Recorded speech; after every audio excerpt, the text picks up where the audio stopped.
Jy het nou die kans om vir jouself te bewys.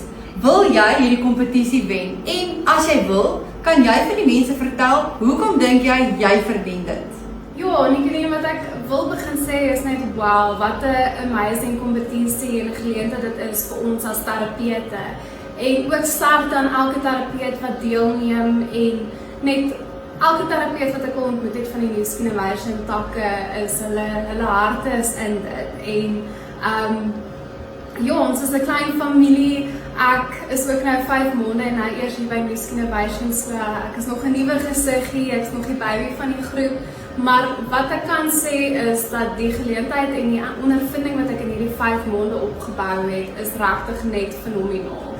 Die passie wat ek het vir die kliënte, dat elke kliënt wat hier instap, dis nie dat ek hulle net gou sien vir nog 'n behandeling nie, maar dis die journey wat ek saam met hulle stap.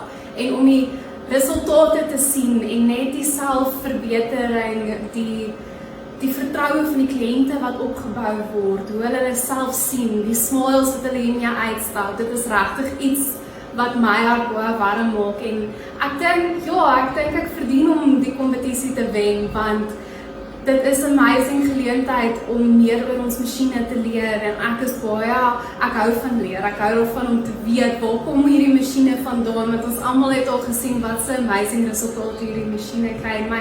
My hart is in dit en ek sien regtig baie uit om nog meer kliënte te sien. So as jy 'n kliënt is en jy het nou nog nie my gesiggie gesien nie, of net sommer iemand wat nou net gou 'n vinnige oog op ons socials kom gooi het, kom maak 'n draai hierso, kom ontmoet my, ek sien uit om julle te sien. En ja, ek wil net dankie sê vir hierdie amazing geleentheid wat daar is, wat ek kan deelneem aan hierdie kompetisie. Goed, kliënte, daar het julle dit. Dan weet julle hoekom julle vir haar moet stem. Asseblief kom in, kom view haar, vra vir haar wat moet julle doen dat julle vir haar beter kans kan gee om hierdie kompetisie te wen. Sy is amazing, haar hart en haar passie. Michaela, ek is trots op jou. Goeie werk.